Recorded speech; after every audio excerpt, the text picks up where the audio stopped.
예수님께서 약 3년 동안 공생의 사역을 하셨죠. 그러면서 참 수많은 사람들이 예수님을 전하시는 그 복음을 믿고 또 행하시는 능력을 통해서 예수님을 믿고 따르게 되었습니다. 하지만 동시에 항상 예수님을 공격하고 또 못살게 굴던 박해하던 무리들이 있었습니다. 바로 정통적 유대인들이라고 할 수 있는 바리새인들, 율법 학자, 우리가 서기관이라고 부르는 그런 사람들이죠.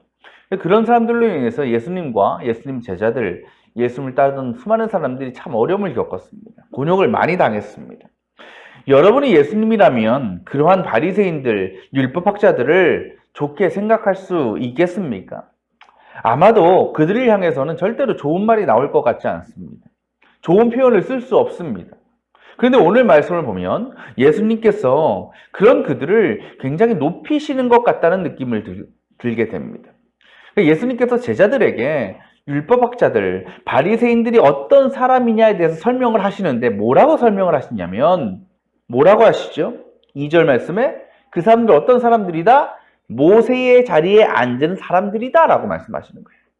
이게 무슨 뜻일까? 모세, 너무나 잘 아는 사람이죠. 모세가 누굽니까?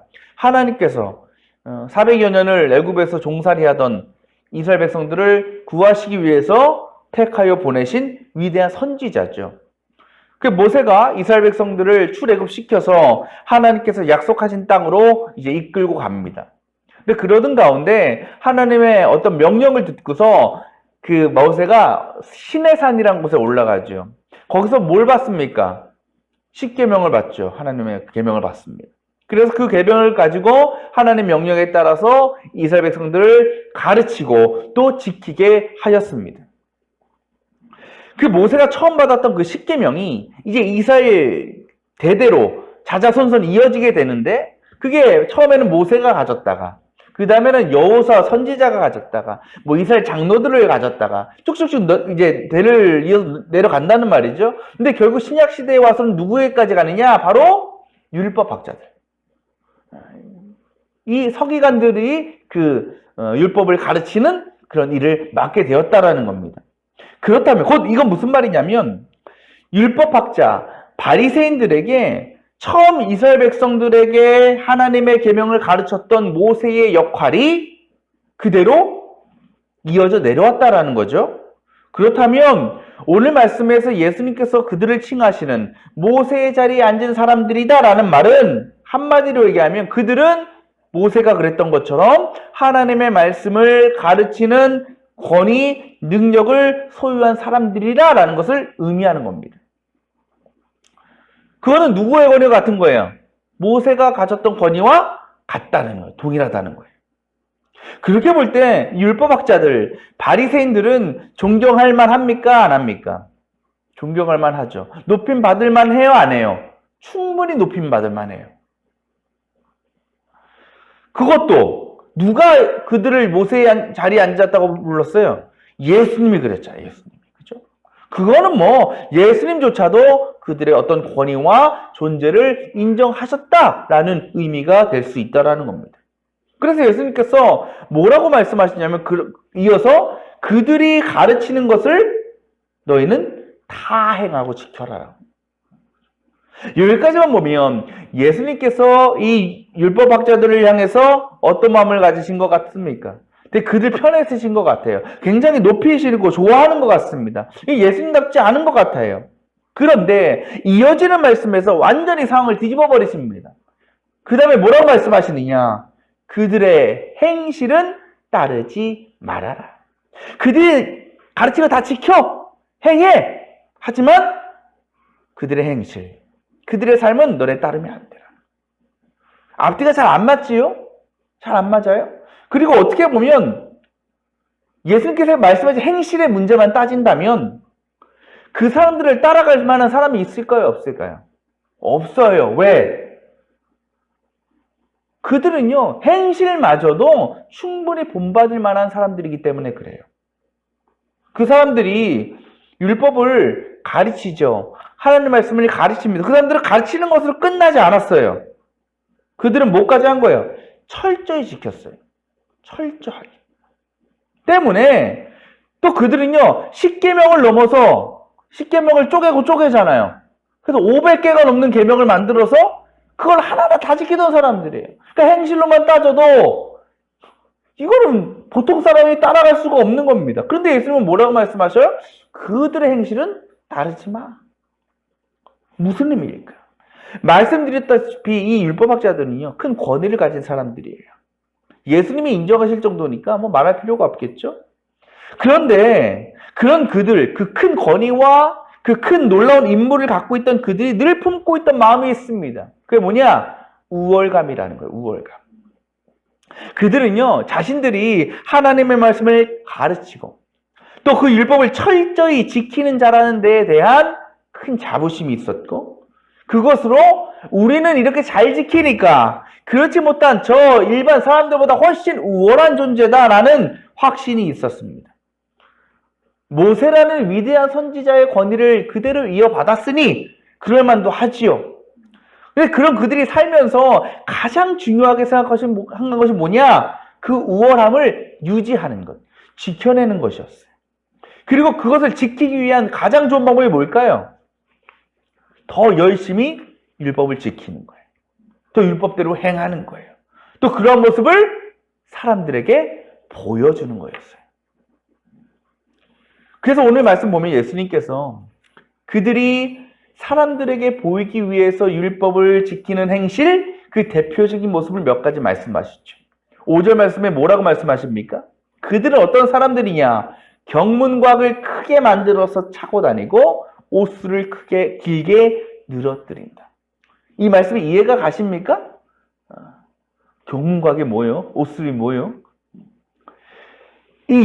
지금도 유대인들이 그래요. 일부 유대인들은. 그 당시도 마찬가지지만, 그 사람들은요, 여기서 경문이란 말이 나와요. 경문이 무슨 뜻이냐? 경전할 때 경이고, 그럴 문할 때 문입니다.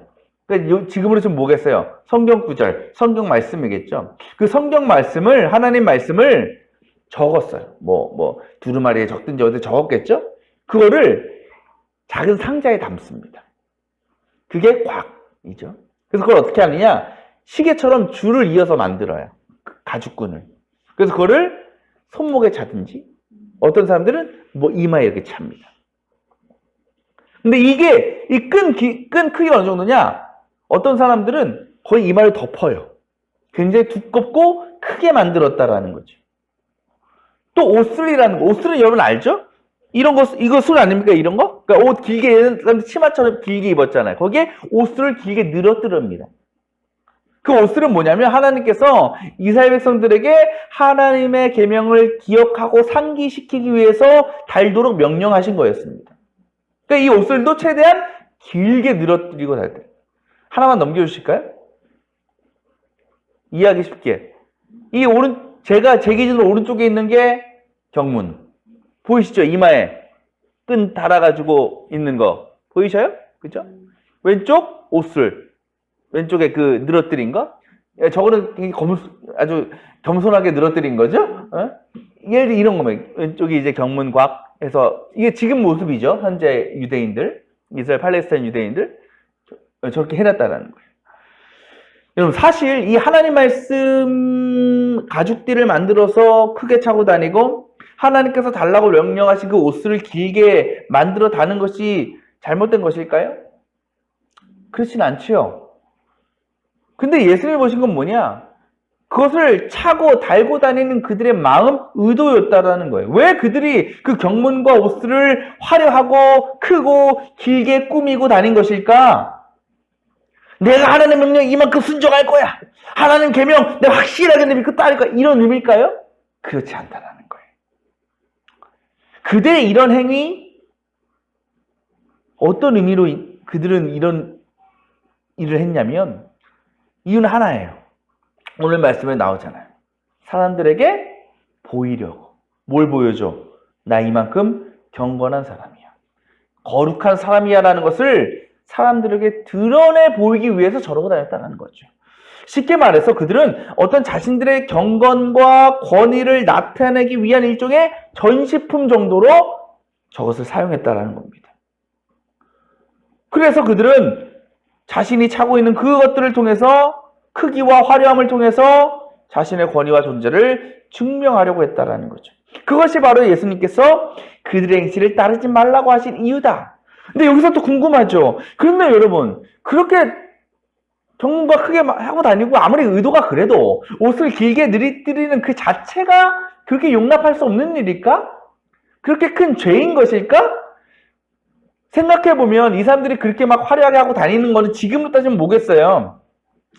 명품 달고 다니고, 그죠? 비싼 화장품 쓰고, 좋은 차, 좋은 집 사는 그런 정도 아니겠습니까? 비교하자면?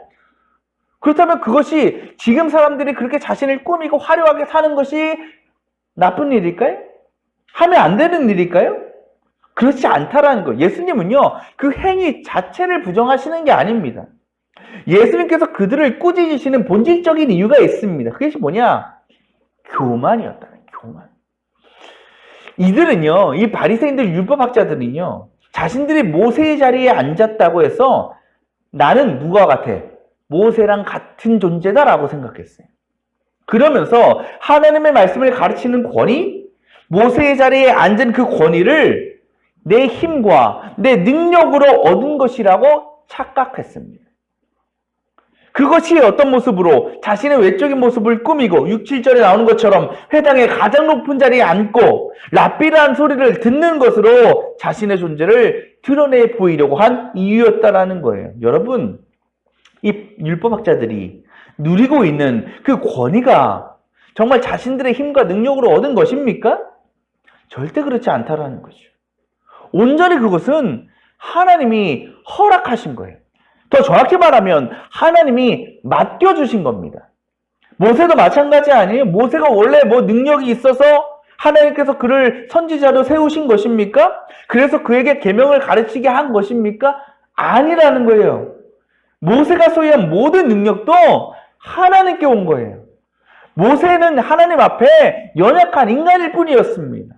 하지만 하나님께서 그를 사용하시기 위해서, 쓰시기 위해서 그를 찾아가셨고 택하시고 순종했을 때 지혜와 능력과 모든 권위를 부어 주신 것이라는 거예요. 여러분, 최근 뉴스 보신지 모르겠어요. 되게 재밌는 뉴스를 봤습니다. 중국 상하이에서 유행하고 있는 한 모임이 있다고 해요. 그 모임의 이름이 뭐냐? 규수 모임입니다. 규수 모임. 규수라는 말 여러분 아시죠? 뭐 사전으로 찾아보면 뭐 외모가 뛰어나고 재주가 많고 똑똑한 뭐 젊은 여인을 가리키는 말이 규수라고 하는데, 이 규수 모임에서 중국 사람들이 이 규수를 어떤 의미로 사용하느냐? 피부가 하얗고 돈이 많으며 아름다운 젊은 여성을 규수라고 부른다 그래요. 근데 그런 사람들의 모임이 있다라는 겁니다. 근데 그 모임에서 한 일이 뭐냐? 명품을 휘감고 다닙니다. 최고급 호텔 레스토랑에서 디저트를 먹습니다.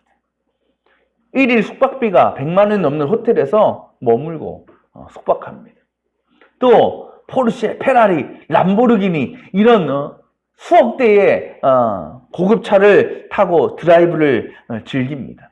그리고 그러한 모습들을 사진을 찍어서 인터넷에 올리는 거예요. 여러분, 그 사진만 보면 어때요? 부럽죠? 어떻게 저렇게, 참 부럽다, 좋겠다. 누가 봐도 능력이 있어 보입니다. 또 권위 있어 보입니다. 그런데 여러분, 이후에 그들의 실체가 밝혀졌습니다. 결론적으로 얘기하면 그들의 그런 화려하고 멋진 삶의 모습은 가짜였어요. 상황은 이렇습니다. 그들이 차고 다니는 그 값비싼 명품들, 고급차들 빌린 거였어요. 그것도 몇 사람이 모여서 n분의 1로 나눠서 대여비를 나누어 내서 빌린 겁니다. 고급 호텔에 머물거나 비싼 음식을 먹는 것도 마찬가지였어요. 사람 수대로 그 비용을 나누어 낸 거예요. 그리고 그들의 목적은요, 그 비싼 음식을 먹고 비싼 곳에서 자고 비싼 차를 타는 게 아닙니다. 그 모습을 찍어서 사람들에게 알리는 거였어요. 예를 들면 이런 거예요. 어느 호텔에 디저트가 2인 세트가 10만 원이라고 치면 10명이 모여서 만 원씩 냅니다. 살 수 있죠. 먹을 수 있어요. 2명씩 조를 짭니다. 그래서 1조가 들어가요. 들어가서 그 디저트 앞에서 사진을 열심히 찍습니다. 퇴장합니다. 두 번째 조가 들어옵니다. 그렇게 다섯에 들어와서 그냥 올리는 거예요. 실제로. 호텔에 묵는 것도 마찬가지. 그 나눠내가지고, 그죠? 처음에 우르르 다 몰려가겠습니까? 조를 짜겠죠. 침대 위에서 찍든지. 야, 그럼 어쩌고? 퇴장. 또 다음 사람 들어오고. 고급차 대여하는 거 마찬가지. 왜 이렇게 살까? 여러분, 왜 그들이 이렇게까지 해서 자신을 그렇게 드러내려 한 것일까? 이유가 뭐겠습니까? 실제로는 능력이 없어요. 할 만한 능력이 없어요. 하지만 이 기회를 통해서 자신의 허영심을 채우기 위해서라는 거죠. 곧 남들보다 더 잘나 보이기 위해서, 우월해 보이기 위해서, 권위 있는 모습을 보여주기 위해서 그런 행동을, 그런 모임을 만들어서 했다라는 거예요. 사실 여러분, 우리도 때로 이 사람들과 같은 모습일 때가 있습니다. 아니, 세상 사람들은요, 이렇게들 많이 살아가지요. 자신의 어떤 존재 가치를 높이고 우월함을 갖기 위해서 좋은 것으로, 비싼 것으로, 화려한 것으로 자신을 꾸미고 가꿉니다. 그 일 자체가 나쁜 것이 아닙니다. 하지만 문제는, 중요한 것은 뭐냐? 나의 외적인 모습이 남들의 부러움을 살 수 있을지 모르겠지만 절대로 그것이 진정한 가치나 나의 우월함을 드러내는 수단이 될 수 없다라는 거예요. 높은 자리에 올랐다고요, 그 사람 자체가 높은 것입니까? 좋은 차, 비싼 명품을 지니고 다닌다고 그 사람 자체가 비싸고 좋은 가치를 가진 것입니까? 그렇지 않다라는 거죠. 한 나라의 가장 큰 권위를 가진 사람은 누굽니까? 대통령 아니에요? 대통령 임기 끝나면 뭡니까? 동네 아저씨죠, 뭐 그냥. 그죠? 끝나면 대통령으로서의 가졌던 권위 가질 수 없어요. 명령 할 수 없어요. 그냥 내려오면 끝인 거예요. 그냥 그 자리만 높을 뿐이고 그 물건이 비싸고 좋은 것뿐입니다. 그렇다면 무엇이 과연 우리의 가치를 존귀하게 만들어주는가? 뭘까요? 하나밖에 없어요. 예수 그리스도라는 거예요. 왜? 이 세상의 주인이 예수님이기 때문에. 우리가 누리는 세상 모든 것은 내 힘과 능력으로 누릴 수 있는 것이 절대로 아닙니다. 하나님께서 허락해 주셨기에 우리가 누리는 거예요. 그래서 그것을 뭐라고 하느냐? 은혜라고 부르는 거죠. 은혜. 내 소유가 아니에요.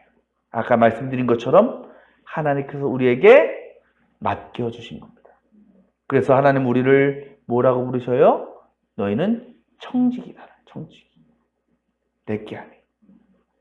우리가 할 일은 하나님께서 주신 것을 하나님의 영광을 위해서 잘 사용하고, 그러다가 세상을 떠나서 하나님께 영광 돌리고 우리도 영광 받는 거 아니겠어요? 하나님의 일도 마찬가지예요. 우리가 하나님께서 우리에게 각자 믿음의 사명들을 주셨어요. 그것을 우리가 이미 그것을 감당할 능력이 있어서 우리에게 맡기신 것이 아닙니다.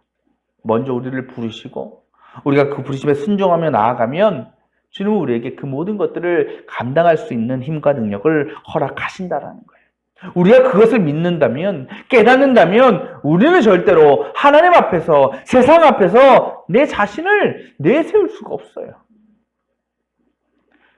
그리고 주님은 오늘 분명히 말씀하십니다. 자신을 낮추는 사람, 겸손한 사람, 그런 마음을 가지고 하나님 앞에 나아가면 하나님께서는 그런 사람들을 으뜸이 되게 하신다. 가장 높은 자리로 앉혀주신다라는 겁니다. 이것이 바로 하나님의 법칙이요, 천국의 법칙이라는 거죠. 여러분은 스스로 어떻게 생각하십니까? 여러분의 삶이, 인생이 가치 있는 인생이라고 생각하십니까? 나는 정말 가치 있는 사람이야 라고 생각하십니까? 그렇다면 무엇이 여러분의 가치를 판단하고 있습니까? 우리가 내 자신의 진짜 가치를 알기 위해서는요, 방법은 하나밖에 없습니다. 뭘까요? 예수님 앞에 서는 거예요. 예수님의 삶, 예수님의 말씀 앞에서 내 자신을 바라보는 겁니다. 내 자신을 비춰보는 겁니다. 한번 생각해 보세요. 상상해 보세요. 어때요? 그래도 여러분 가치 있어 보여요? 그렇게 잘나 보입니까? 아니에요. 예수님 앞에서, 예수님 말씀 앞에서는요, 한없이 부끄러워요. 한없이 추해요. 한없이 죄인이에요. 그게 우리 진짜 모습이에요. 그게 진짜 우리 가치입니다. 하지만 여러분, 그렇다고 실망할 필요 없습니다. 좌절할 필요 없습니다. 우리가 하나님 앞에서, 주님 앞에서 나의 연약함을 깨닫고 겸손해질 수 있다면, 그러면 우리는 그때부터 하나님 앞에서 존귀한 존재로 서게 되는 거예요. 왜? 하나님께서는 우리의 낮아짐과 겸손함을 통해서 하나님의 역사를 만들어 가시기 때문에 그렇습니다. 이 시간 내가 과연 어떤 가치를 지니고 있는가? 난 어떠한 가치 있는 삶을 살고 있는가? 주님의 십자가 앞에, 하나님 앞에서 내 자신을 한번 제대로 바라볼 수 있기를 바랍니다. 그래서 늘 내 자신은 낮추고 우리 주님을 높이는 우리 모두 성도들의 삶 가운데 하나님의 놀라운 비전과 그 놀라운 약속이 성취되고 더 나아가서 하나님께서 예비하신 가장 높은 자리에 가장 최고의 은혜와 기쁨을 누릴 수 있는 저 여러분 다 될 수 있기를 축원합니다.